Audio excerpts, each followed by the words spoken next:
La terre et le cœur du gardien de prison tremblent. Voilà le titre que j'ai donné au message que je veux vous présenter aujourd'hui. Nous allons assister ensemble, en fait, à la conversion d'un gardien de prison, à ce que nous appelons à sa rencontre avec le Christ. Nous allons voir ensemble les 3 étapes importantes de cette rencontre qu'il a eue avec le Seigneur Jésus-Christ. Pour mettre un peu en contexte l'histoire, c'est que l'apôtre Paul, avec son compagnon, sont en prison à cause du message de l'Évangile. Ils ont été battus de verge et ont été ensuite jetés dans une prison à sécurité maximum, c'est-à-dire enchaînés les ceps aux pieds. Pour introduire, j'aimerais qu'on fasse ensemble la lecture dans le Nouveau Testament, dans le livre des Actes des Apôtres, au chapitre 16e, et à partir du verset 25. Vers le milieu de la nuit, Paul et Silas priaient et chantaient les louanges de Dieu. Les prisonniers les entendaient. Tout à coup, il se fit un grand tremblement de terre, en sorte que les fondements de la prison furent ébranlés. Au même instant, toutes les portes s'ouvrirent et les liens de tous les prisonniers furent rompus. Le geôlier se réveilla et dit, lorsqu'il vit les portes de la prison ouvertes, il tira son épée et allait se tuer, pensant que les prisonniers s'étaient enfuis. Mais Paul, criant d'une voix forte, dit, « Ne te fais point de mal, nous sommes tous ici. » Alors le geôlier, ayant demandé de la lumière, entra précipitamment et se jeta tout tremblant aux pieds de Paul et de Silas, et les fit sortir et dit, « Seigneur, que faut-il que je fasse pour être sauvé? » La première étape est donc de réaliser notre besoin. Et je fais ici référence à cette question, que faut-il que je fasse pour être sauvé? C'est la base de toute démarche, même dans la vie d'une façon générale. Nous allons au médecin lorsque nous croyons avoir besoin d'un médecin. La façon que Dieu a agi pour ce gardien de prison, pour sa rencontre avec le Christ, lui est tout à fait personnelle. Un tremblement de terre. Il en est ainsi pour tout le monde. Dieu a sa façon d'agir avec chacun, tantôt d'une manière, tantôt d'une autre. Ce qu'il faut, c'est réaliser notre besoin, peu importe la façon que Dieu s'y prendra pour vous. Le besoin dont il est question ici est celui du salut, c'est-à-dire le besoin d'être en paix avec Dieu, le besoin de savoir ses péchés pardonnés, le besoin de donner un sens à sa vie. Ce besoin-là, il est universel et pour cet homme, ce jour-là, ce besoin s'est fait urgent. Voici donc la façon dont Dieu se servit pour toucher le cœur de cet homme. Il savait à qui il avait affaire. Il connaissait la raison pourquoi Paul était en prison. C'était à cause de l'Évangile. En plus, il entendait chanter et prier ces curieux prisonniers vers le milieu de la nuit, de nous préciser le texte. Le tremblement de terre qui ébranla les bases de la prison ainsi que le cœur de cet homme permit à cet homme de se remettre en question et de remettre en question les bases de sa vie. Oh, chers amis, combien on réalise notre vulnérabilité et la puissance de Dieu dans de telles circonstances. Rappelez-vous le 25 novembre 1988. La plupart se rappellent où ils étaient quand le Québec trembla. Ensuite, le texte nous raconte que tous les prisonniers étaient encore sur place, malgré les portes ouvertes et malgré les chaînes rompues. Pourquoi étaient-ils encore tous là? Pourquoi, comme conséquence de ce tremblement de terre, seulement les portes étaient ouvertes et seulement les liens étaient rompus? Pour ce gardien de prison, la réponse était évidente pour lui. C'est que Dieu, en cet instant solennel, avait parlé, parce que Dieu était intervenu. Cet homme le savait au fond de son cœur, au fond de son âme. Ces événements extérieurs l'ont amené à réaliser son besoin d'être sauvé, parce que, sans doute, pour la première fois de sa vie, il s'est vu perdu devant Dieu. C'est ce qui l'a conduit à cette excellente question. Que faut-il que je fasse pour être sauvé? Notez bien que la réponse donnée et la suite des événements montrent hors de tout doute que c'était bel et bien du salut de son âme dont il était question. C'est le genre de question auquel Dieu aime répondre. Je ne sais pas si vous réalisez l'importance de cette question. En fait, c'est la question la plus importante en ce monde. C'est le Seigneur qui dit un jour, « Que servirait-il à un homme de gagner le monde entier s'il perdait son âme? » Pour cet homme, cette question était devenue de la plus haute importance. Elle était devenue urgente même, pourrait-on dire. Une question de vie ou de mort. Quand tout s'écroule autour de nous, c'est là que nos cœurs réalisent où sont les vraies valeurs et il nous rend attentifs au message de l'Évangile. C'est en tout cas ce qu'a expérimenté ce gardien de prison. Celui ou celle qui se pose cette question a déjà obtenu, je le crois, de la part de Dieu, une grâce spéciale. Cette question est pertinente pour vous, mais c'est parce que Dieu vous parle en cet instant et que sans doute vous êtes prêts, vous aussi, à l'exemple de ce gardien de prison, d'écouter la réponse de Dieu à cette importante question. Que faut-il que je fasse pour être sauvé? Non seulement cette question est importante, mais elle est essentielle. Il est important d'être au clair avec le problème pour pouvoir saisir et comprendre la solution. La seconde étape est d'entendre et croire à la réponse de Dieu, si simple soit-elle.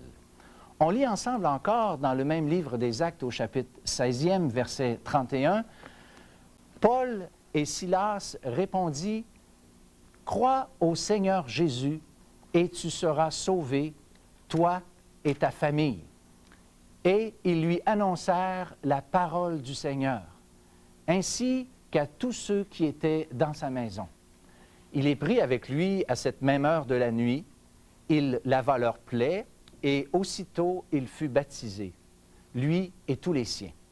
Les ayant conduits dans son logement, il leur servit à manger, et il se réjouit avec toute sa famille de ce qu'il avait cru en Dieu. À la meilleure des questions, il y a aussi la meilleure des réponses. Crois au Seigneur Jésus et tu seras sauvé. La simplicité de cette réponse est en fait, je crois, son pire ennemi. Cette réponse est tellement simple qu'elle exige des explications. D'abord, cette question ne signifie absolument rien à quelqu'un qui n'a pas, du plus profond de son âme, d'abord posé cette question. Que faut-il que je fasse pour être sauvé? Je vous donne un exemple. L'annonce d'un médicament miracle ne trouve sa signification que pour ceux qui sont atteints de la maladie que ce médicament prétend guérir. C'est aussi simple que cela. Deuxièmement, croire n'est pas qu'une adhésion intellectuelle à certaines vérités. Croire, c'est l'engagement de notre volonté à faire confiance à ce que Dieu dit. Il y a toute une différence entre croire en Dieu et croire Dieu. Croire que Dieu existe n'égale pas croire à ce que Dieu dit. Je vous donne encore un exemple. Cette parole du Seigneur Jésus lorsqu'il était en croix, il dit « Tout est accompli ». Si cette parole est prise au mot, si on croit à ce que Dieu dit, eh bien, si nous y ajoutons foi, nous pouvons être en paix, puisque Jésus a subi de la part de Dieu le châtiment pour nos péchés. Si tout est accompli comme le Seigneur l'a dit, cela veut dire qu'il n'y a rien à ajouter. Si tout est accompli, cela veut dire aussi que nos péchés peuvent être pardonnés aujourd'hui même. Si tout est accompli, cela veut dire aussi que mes bonnes œuvres, ma religion, toutes ces choses que je peux faire pour plaire à Dieu ne peuvent rien apporter pour que mes péchés soient pardonnés. Cependant, il est important de comprendre que ces résultats sont uniquement pour ceux qui prennent Dieu au mot, pour ceux qui placent leur confiance en Jésus-Christ pour le salut de leur âme. La troisième étape sont simplement les résultats qu'ont provoqué cette rencontre avec le Christ. J'aimerais ici citer deux textes, deux versets bibliques qui furent jadis dans la bouche de l'apôtre Paul. Nous trouvons ces textes dans le livre des Actes des Apôtres au chapitre 26 et le verset 20. Paul dit « J'ai prêché la repentance et la conversion à Dieu avec la pratique d'œuvres dignes de la repentance. » Nous lisons aussi dans le même livre des Actes des Apôtres au chapitre 20 et le verset 21, où Paul dit encore qu'il annonçait la repentance envers Dieu et la foi en Jésus-Christ. Quelqu'un a dit un jour, « La foi seule sauve le pécheur. » Mais la foi qui sauve le pécheur n'est jamais seule. Il y a toute une série de changements qui ont été produits dans la vie de ce gardien de prison.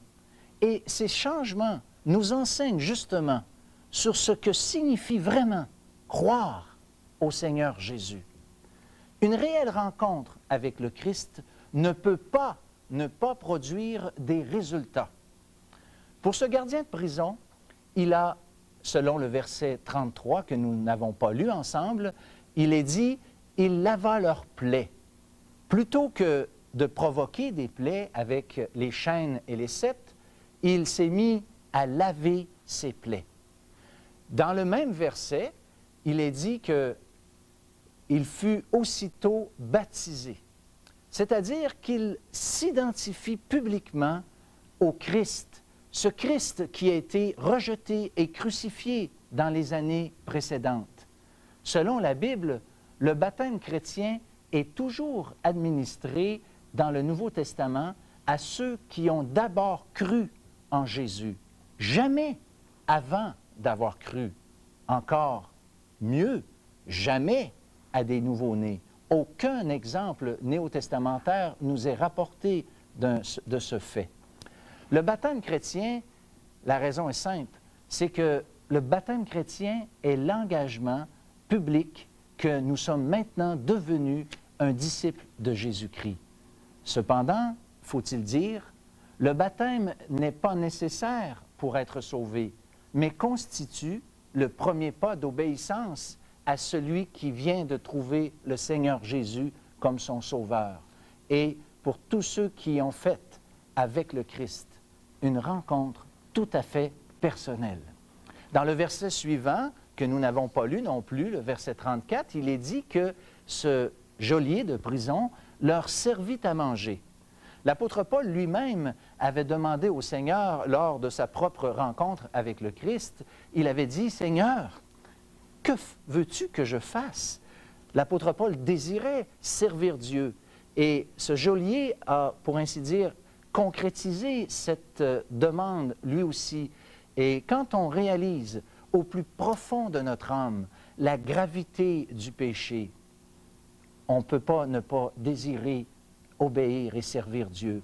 Lorsque, du plus profond de nos cœurs, on réalise que le Christ a payé un prix énorme pour enlever et pardonner nos péchés, on ne peut plus ne pas avoir la même attitude envers le péché.